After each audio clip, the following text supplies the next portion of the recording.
let us discuss screening clothing. Screening clothing is critically important. It's one of the most important parts of clothing selling. I think the two least discussed, most under-discussed parts of reselling and especially clothing selling are the importance of screening, the importance of dealing with other human beings in the thrift. I've made the first video, or the one about dealing with others. I've not made this video. Obviously, I've not made this video because here it is. To begin with, screening is mandatory. If you're not thoroughly screening your clothing, you're out of your mind. You're wasting your money and your time.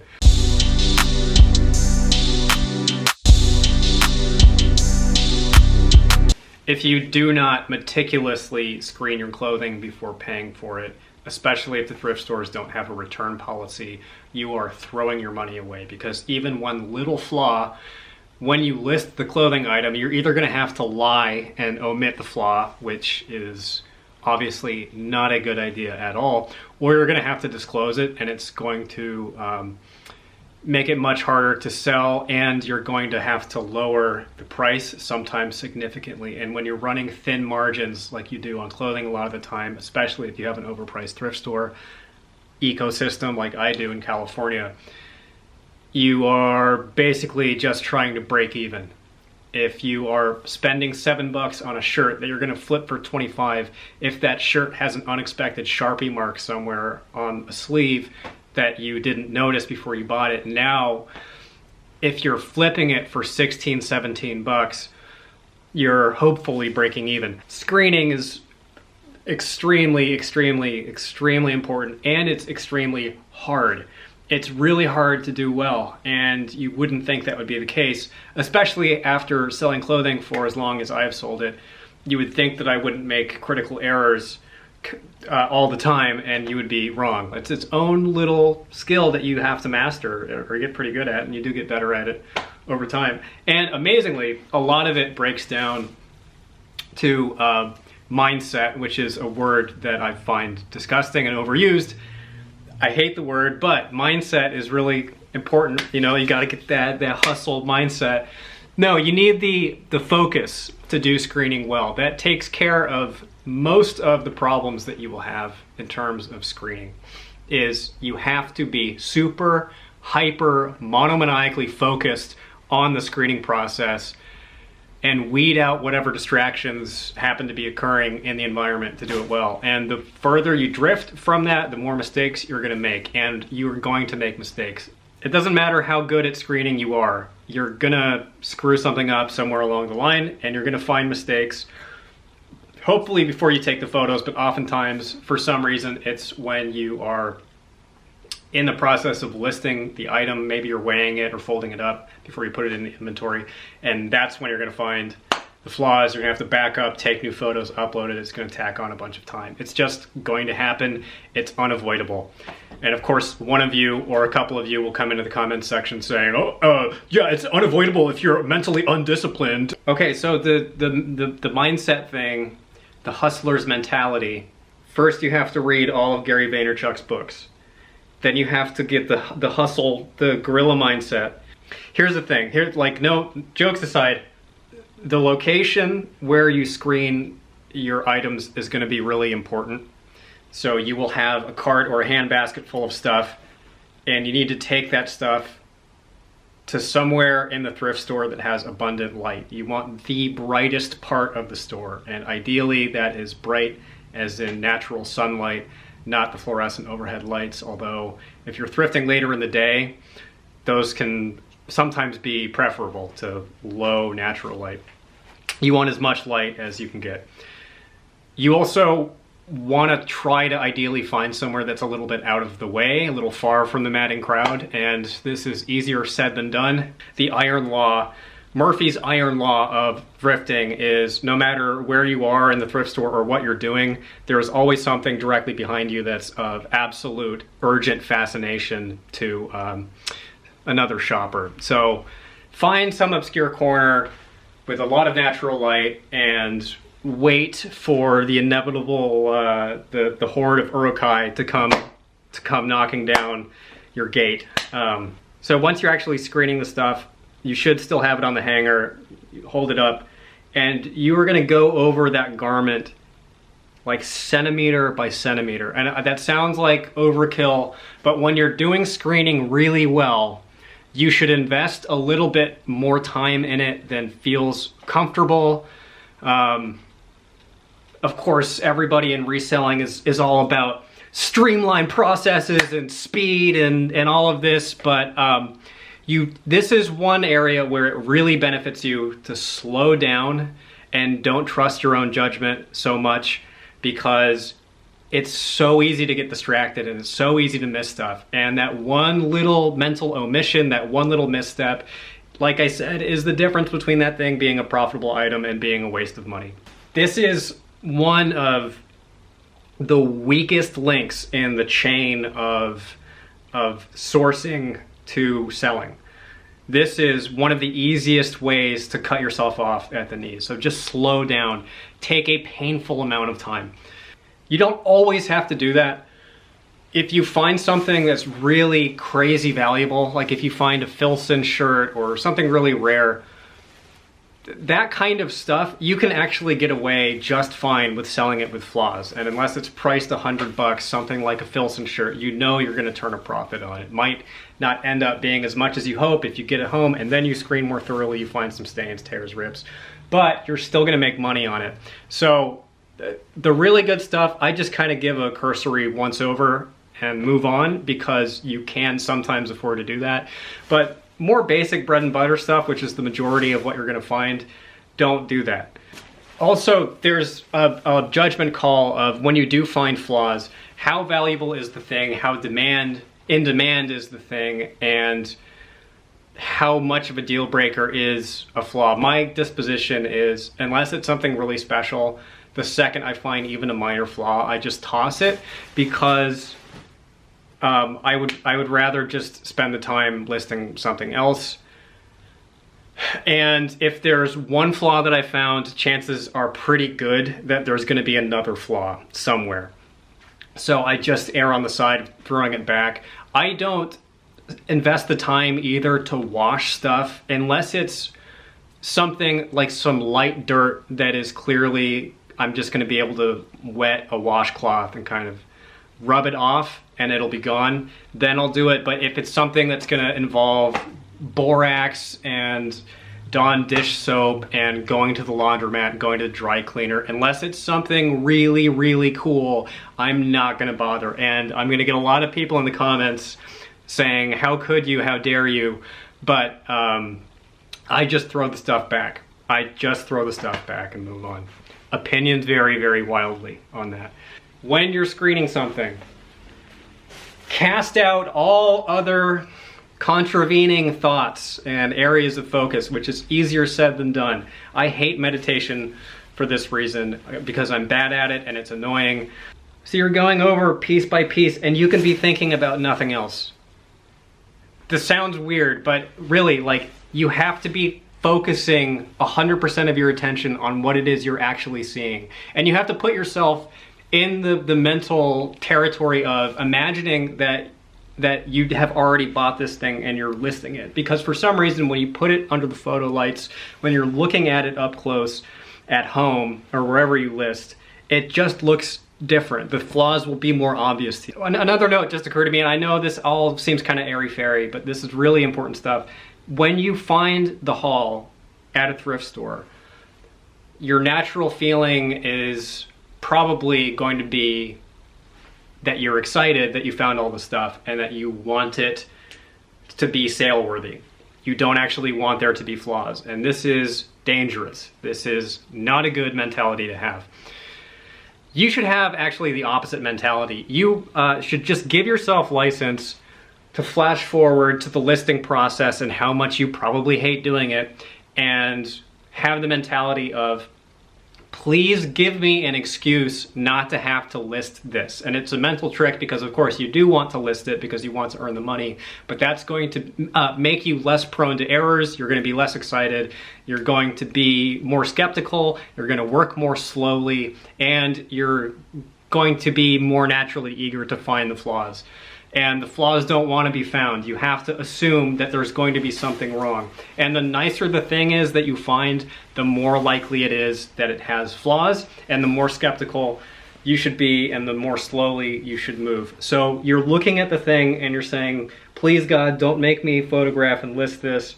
And where is the flaw? Not are there flaws, where is it? So move slow and move thoroughly. And I'm gonna get into all of the problem areas that you should be looking for and like the common kind of garment categories.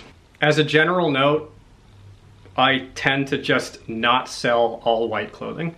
9 out of 10 times, there's gonna be a stain on it. Unless it's something that can stand on its own legs with a flaw, like if it's an Arc'teryx shirt that's all white, then I'll still probably screen it and buy it.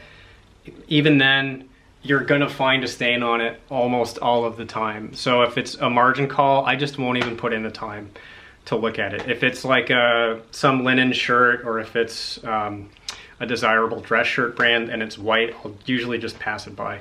All right, let me start with some specifics on shirts, because this is kind of my primary wheelhouse. This is where I spend most of my time.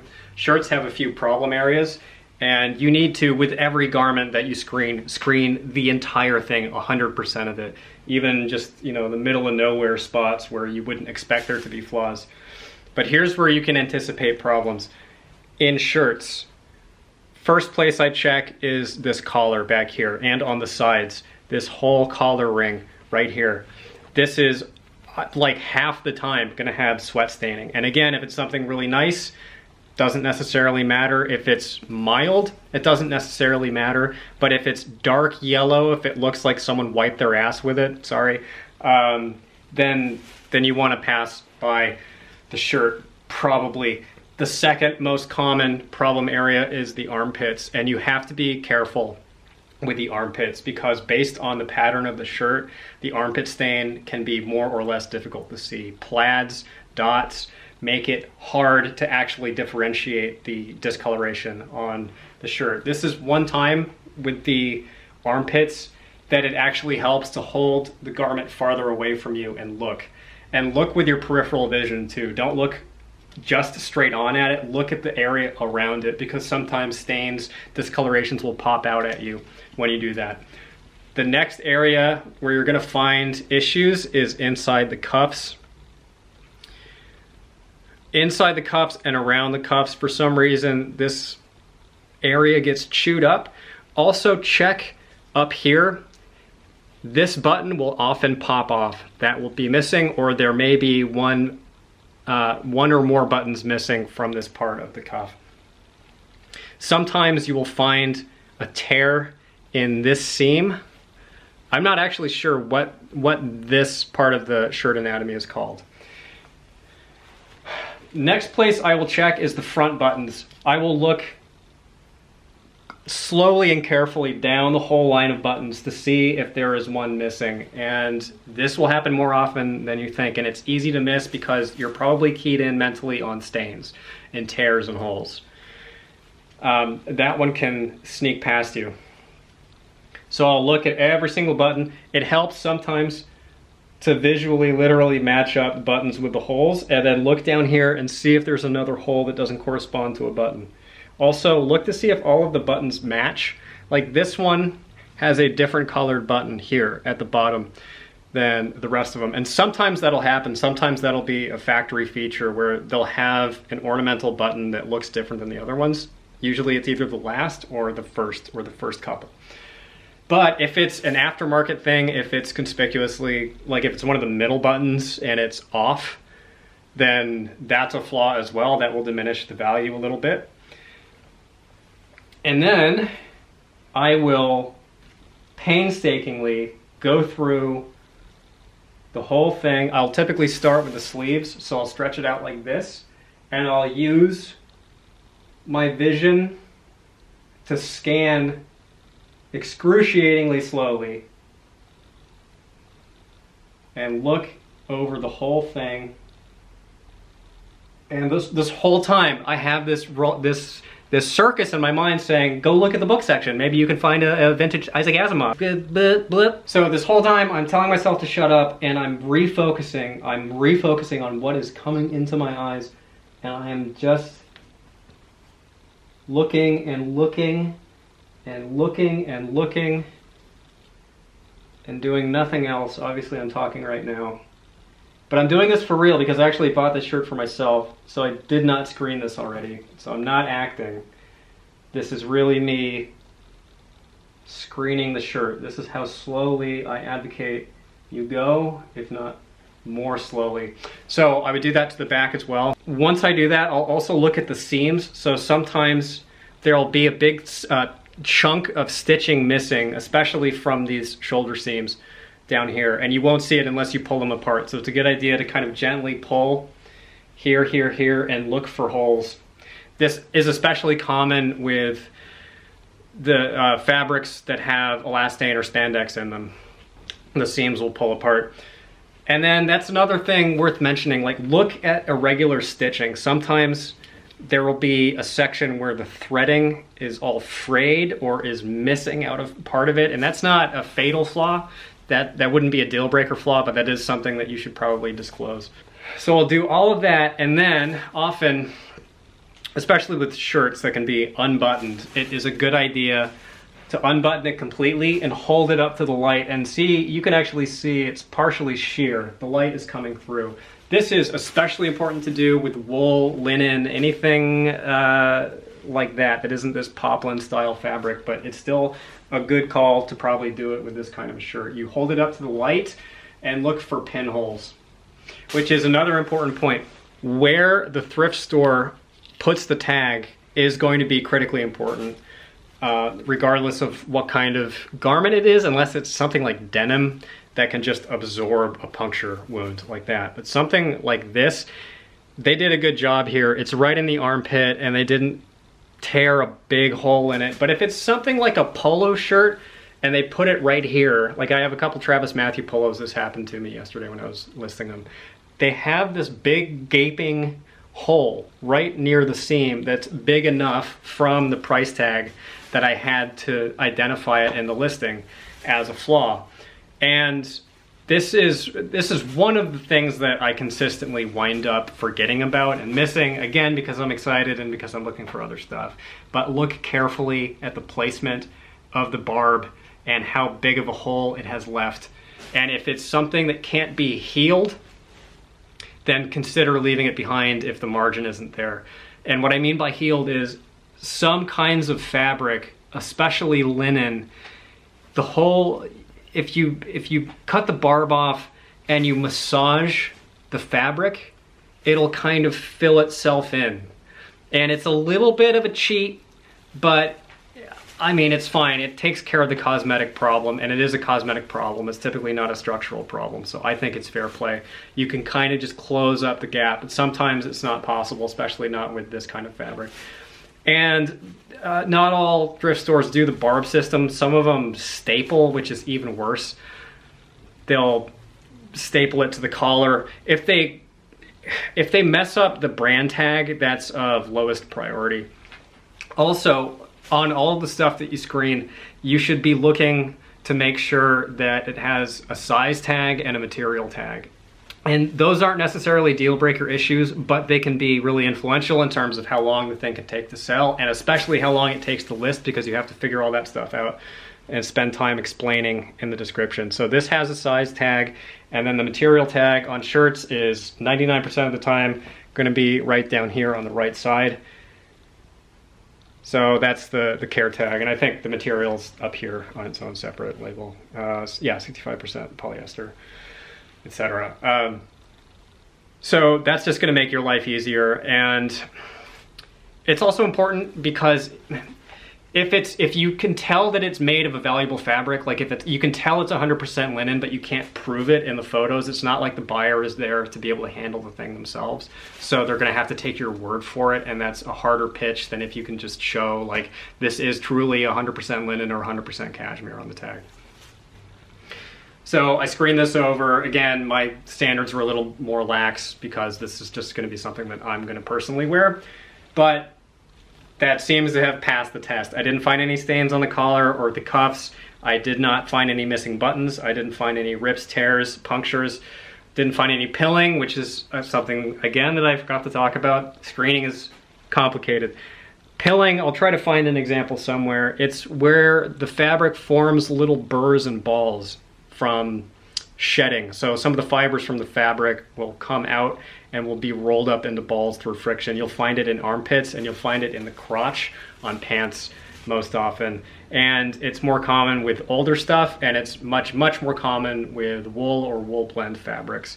And pilling is actually an easy issue to take care of a lot of the time. You can get one of these, which is called a sweater shaver, which you can just use to kind of gently massage the fabric, and it hoovers up the balls of pilling. Okay, pretty closely related to shirts are sweaters, and button sweaters work basically the same as shirts in terms of screening, but these pullover sweaters pose a few more challenges. Again, screen for stains very carefully.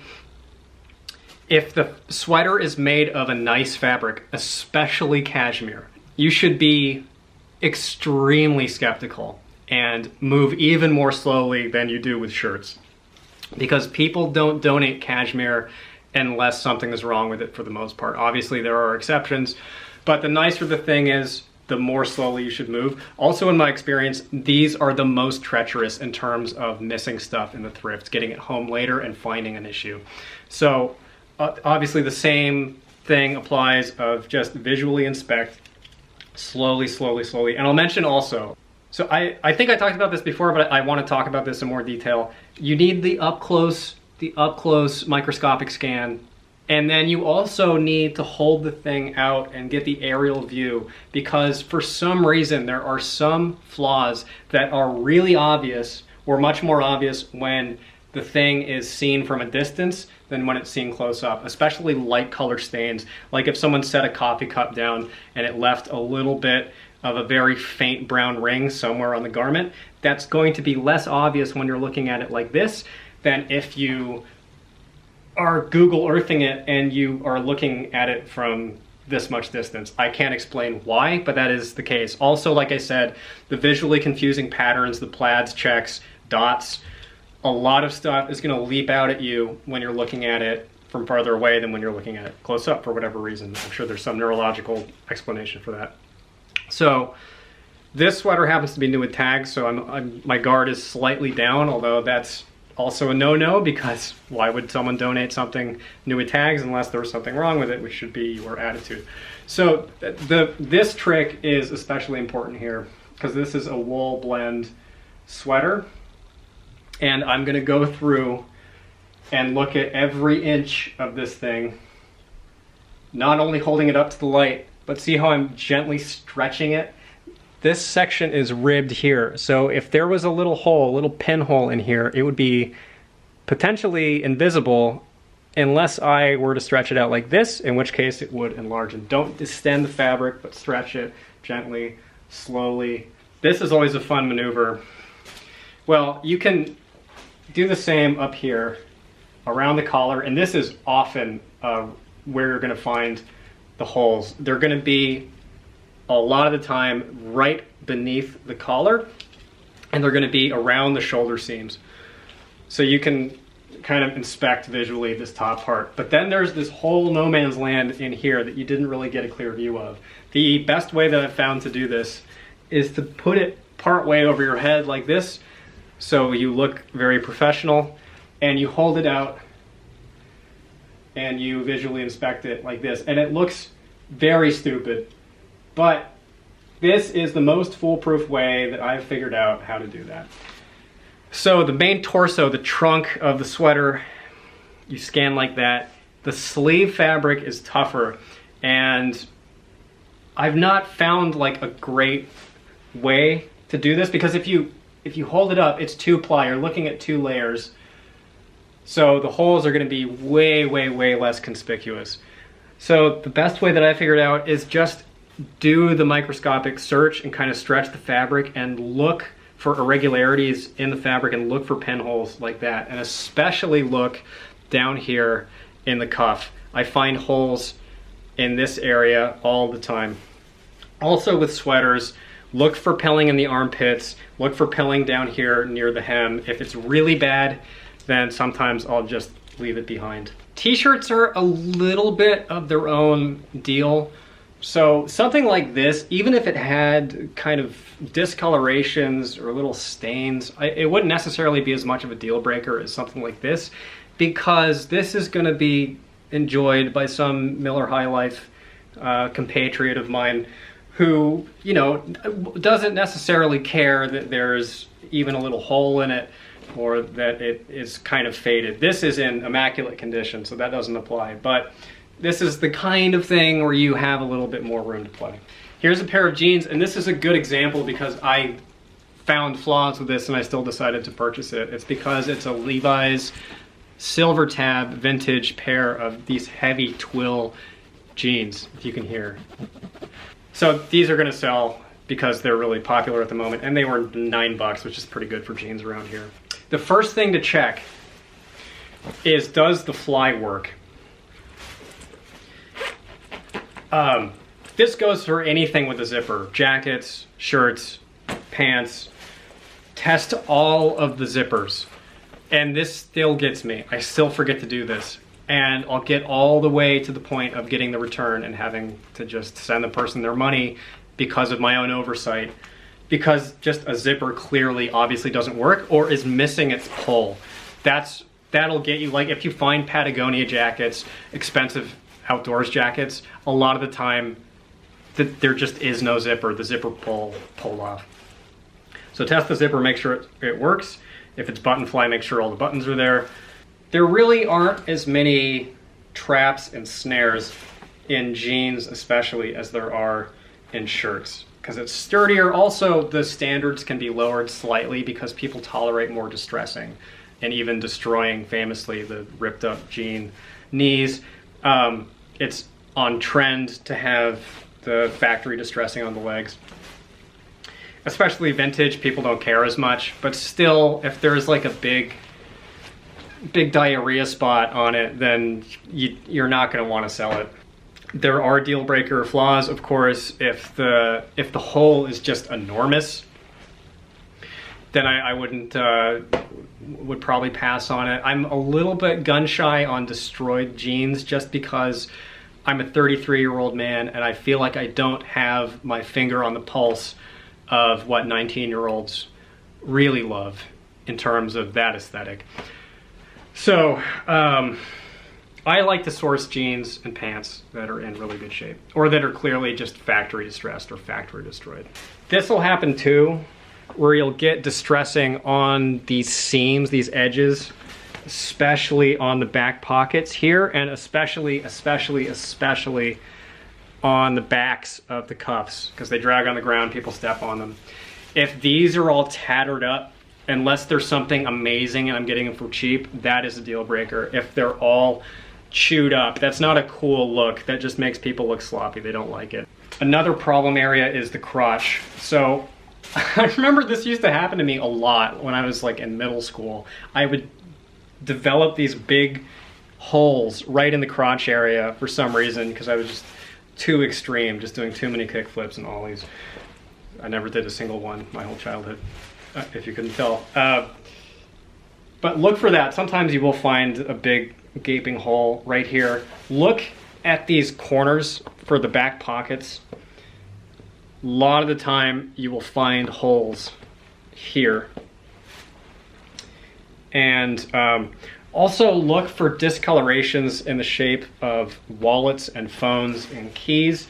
Not necessarily a deal breaker, but if it's something lower end, like a basic pair of Levi's, that might be enough to dissuade a buyer. And same deal, you look close and then you look far away and you'll find stuff like that. See that red spot? Again, this is desirable enough, it doesn't matter. But sometimes there will be a kind of vague grime. And you'll see that when you're looking at it like this, it'll look dirty. And sometimes it'll wash out, sometimes it won't. Sometimes there's like dirt caked into the knees. Sometimes there's paint splotches. I don't like the grungy, dirty look. So if it's like a pair of Gustin jeans or something, if it's something really valuable, then maybe you want to put in the time to try to get those stains out. But yeah, maybe not.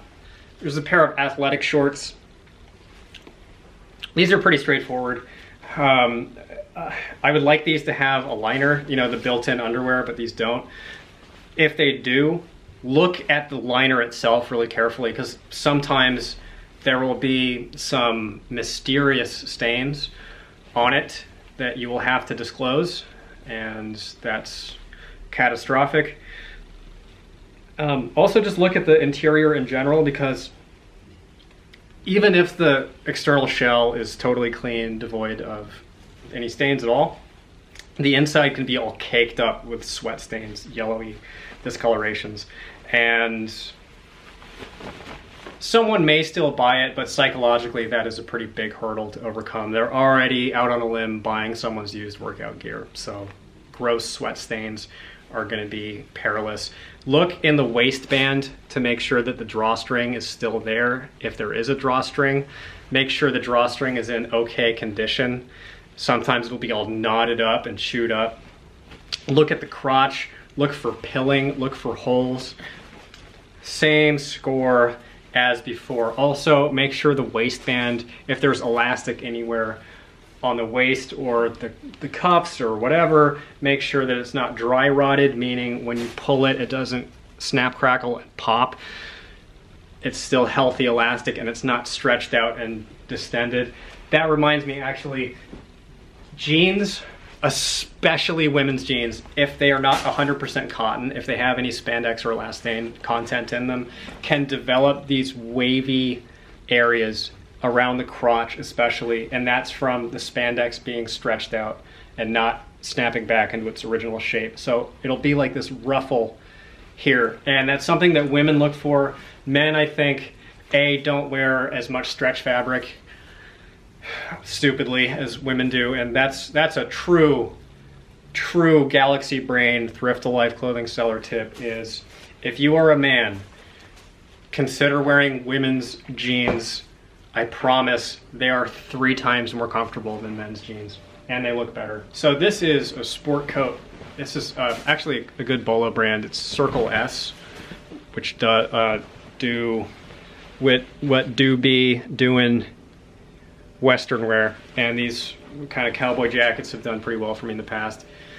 Jackets, let me think, they're a lot like shirts. Look here, look on the inside of the collar, look in the armpits, make sure all the buttons on the cuffs are intact.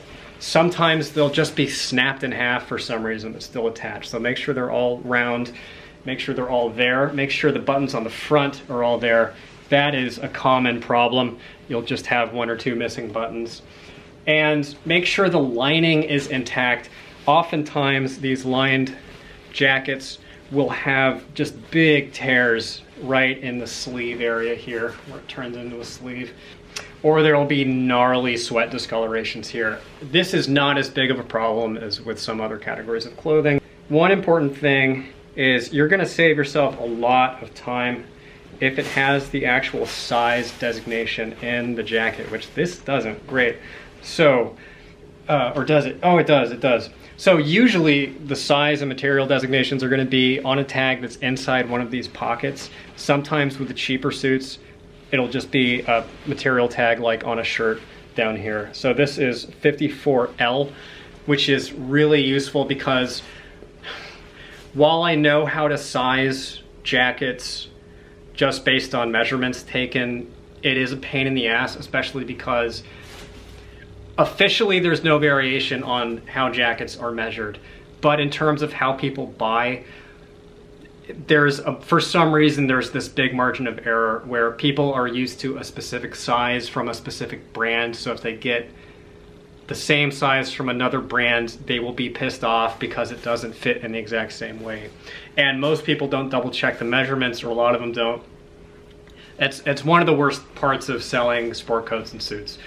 So it's nice to just have the backup and the validation of having the actual size there. Not a deal breaker. And again, it's also nice to have the material composition, because if it's wool, you can just say, like, I can tell that it's wool, but it might be part linen, it might be part cashmere. As a general, and I know that this is a long video and I'm going to forget something. Screening is immensely complicated, and it's something that you get better with better at with time. But like another thing to really look out for that will sneak up on you is be vigilant for if someone has rendered some weird alteration. Like this happens with jeans a lot. You'll find like a Versace pair of jeans and you'll be all excited and you'll do all the screening. There will be no stains, there will be no pilling, the zipper will work, whatever. There's no red flag at all. Then you get it home and you photograph it and you measure it and it's a 38 waist and a 27 inseam. So someone turned it into a pair of crop pants, or there was just the penguin from Batman owned it and they turned into a size that nobody really wants. So be on the lookout for that. Also be on the lookout for dramatically tailored shirts. Like if someone has taken in the sides a lot, that can be a problem. Again, not necessarily a deal breaker, just something that you have to identify in the description. The better you get at screening and the more time you put into it, the easier it's gonna be for you, because if you don't tool up on this, if you're not like embarrassingly knowledgeable and intense about screening in the way that I am, it's going to bite you in the ass.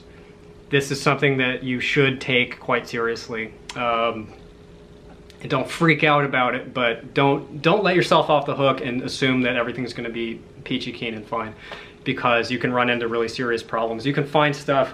I'll find, like I'll bring a shirt home and it looks like somebody has just been shot right in front of the shirt, and it's like, how could I possibly have missed this? And now I'm out $10 or whatever it was the shirt cost. So save yourself some money, save yourself some heartache and some hassle, and just screen the stuff right. All right, thanks for watching.